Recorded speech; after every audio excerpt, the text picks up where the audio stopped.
आपल्यासोबत शिवसेना ठाकरे गटाचे आमदार संजय पोतनीस आहेत. आज सर मुंबईमध्ये पहिल्याच पावसामध्ये मुंबईची तुंबाई झाली आहे. काय म्हणणार आहे तुम्ही? कारण की तुम्ही नगरसेवक म्हणून अनेक वर्ष काम मुंबई महानगरपालिकेमध्ये पाहिलेलं आहे.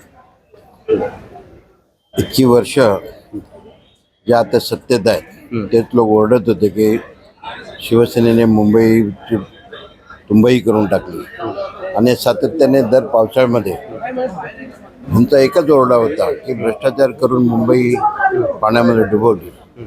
आज त्यांची सत्ता आहे गेली जवळजवळ 4 वर्ष आणि या 4 वर्षामध्ये महानगरपालिकेमध्ये प्रशासक कोणाचा होता? त्या सत्ताधाऱ्यांचाच. मग 4 वर्षात तुम्ही हे काम करून का न दाखवलं?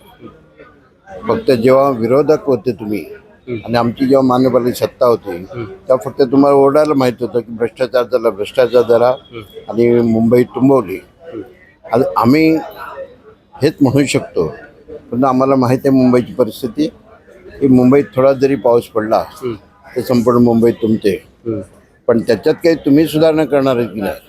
आम्ही फेल ठरलो असं तुमचं म्हणणं असेल, मग तुम्ही काय करता?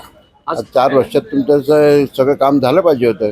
आज मेनहॉलमध्ये जे पडलं, मी आता मगाशी बातमी आज मुंबई महापौरांचा दौरा होता आणि महापौरांच्या समोरच एक व्यक्ती मेन हॉलमध्ये कोसळला. ते एक बरं झालं की या मुंबईच्या महापौरांच्या समोरच घडलेलं आहे गोष्ट, त्यामुळे ऐकू नाही, त्यांच्या समोर घडलेली गोष्ट आहे. आणि सुदैवाने त्या व्यक्ती कुठेतरी आतमध्ये न जाता तिकडच्या तिकडे अडकून पडली, बाहेर काढले गेले. हे आमच्या त्या लोकांचे सुदैव आहे. पण भविष्यात ज्या ज्या ठिकाणी मेनहॉल उघडे असतील त्या ठिकाणी महानगरपालिकेच्या अधिकाऱ्यांनी काळजी घेऊन तिकडे सुरक्षेचे बोर्ड लावला पाहिजे किंवा कोणीतरी माणूस तिकडे उभा केला पाहिजे, जेणेकरून त्या मेनहॉलवर जाता कामा नये, जीवितहानी होता कामा नये. पाण्याचा खूप गंभीर प्रश्न मुंबई शहरामध्ये उद्भवतो. खास करून तुमच्या मतदारसंघामध्ये देखील ती समस्या जाणवते. त्या संदर्भात काय तोडगा निघेल का? प्रशासनाकडून काय तुम्ही त्या संदर्भात कारवाई करण्याची मागणी करता?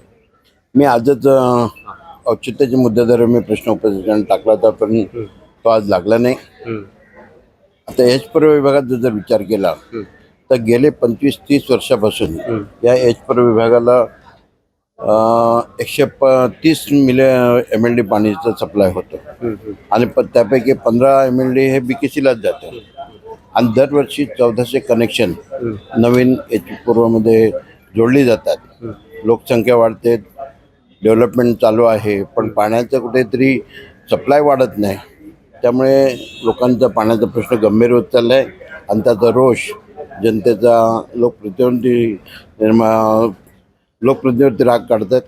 त्यामुळे माझी विनंती आहे, चित्त्याच्या मुद्द्यामध्ये मी तसं नमूद केलं होतं की ह्या पावसाळ्यानंतर निदान ज्या एच पूर्वची लोकसंख्या वाढलेली आहे त्या प्रमाणात पाण्याचे दबाव वाढवावा. धन्यवाद, तुम्ही आमशी संवाद साधल्याबद्दल. हे होते शिवसेना ठाकरे गटाचे आमदार संजय पोतनीस. मी गुणवंत दंग, DRV न्यूज, मुंबई.